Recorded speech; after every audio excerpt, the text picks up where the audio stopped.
On the topic of writing, publications and textbooks, we've also got another. This book right So here. we don't have unboxing here, we have unwrapping. We have Antenna Theory and Design, which is now in its third edition. I remember this book from my classes. Yeah, this was a really good book to help me through in my undergrad when I didn't know a thing about radar. I think a lot of the equations and the explanations were very well drafted and very helpful. So I recommend, even if this isn't a part of your curriculum, definitely pick this book up just for an extra reference or so. But You actually took the research group on a tour of, I believe, this top pictured antenna while it was still under construction. And this is we're at Virginia Tech in Blacksburg, Virginia, so we're in that area. And this is somewhat nearby at Green Bank, West Virginia. I remember it was, at the time at least, called the Green Bank Telescope, abbreviated GBT, and somebody said that could also stand for Great Big Telescope. And perhaps you could tell us just a little about the antennas that are on the cover, and then more about the contents. Yeah, well, as you mentioned, the GBT is interesting. It's, of course, for radio astronomy, so it's this particular, there is some bit of transmitting, but normally radio astronomy is reception only of noise. So it's a little bit different than a communications application. But what you want is high gain because the signals are so low, because the sources are so far away. So it has 2,000 facets that are individually steerable to focus. Because what happens with these large reflectors, as you steer them mechanically, they distort. So you have to have corrections for the differential gravity distortions. And that's why you have these facets that are individually mechanically corrected in position. And so that's it.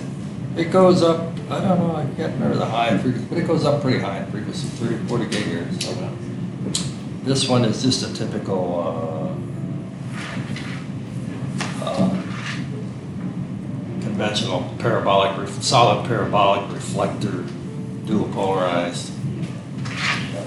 And those steerable facets, I think they're on the order of the size of this They're about, tabletop. about a meter in size. So about a meter square, roughly. And If you ever get a chance to go there, it's extremely impressive.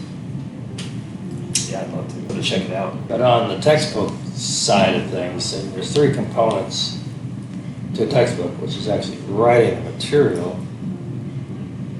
the examples within the textbook, and the problems within the textbook. And each of those has to be done very carefully. You want the problems so they progress the student up rather simple things on up to more complicated, requiring some thought.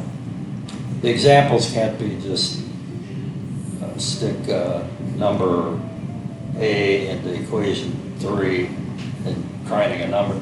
You want some examples that actually make you think, but also teach you. Secondly, as far as the size of the book goes, you want enough detail that there's sufficient information, but you don't want to overload the student. Too much words, too much reading, especially engineers. They're not like history students where stacks and stacks of books you got. Because it is tough reading. It's not just breezing through. You got to read it, and reread it, and reread it. So there's those components that go into writing a book. We love pictures and graphs and images too. Right. I forgot to mention that part, which is, of course, right. You got to illustrate thoroughly. So, in terms of just breadth of content, there's a lot in here. So how long did this book take you to write? I guess the first edition. It spanned 30 years. Oh, wow. Yeah. Wow, goodness. And I'm Backing imagining up from day one all the way to the end of this book. Yeah. 30 years.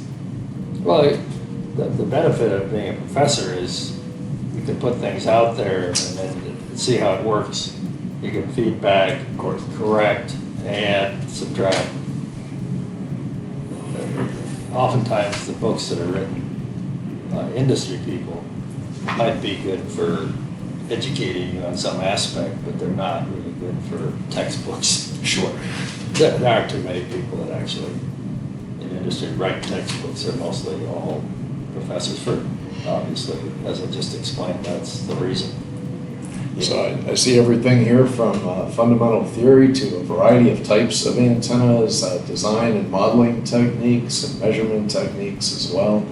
Some information about applications and maybe some variations of the other antenna types that would be used.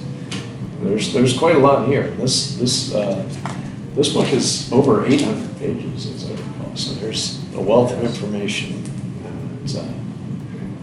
in that book.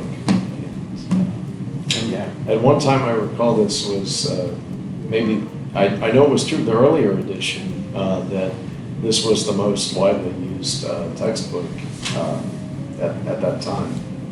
And I suppose it's still, if not the very most used, one of the very widely used textbooks. There's another competitor that has a very good book too, so the two of us probably have most of the market. But anyhow, a book that many people have used to both to learn and as a reference.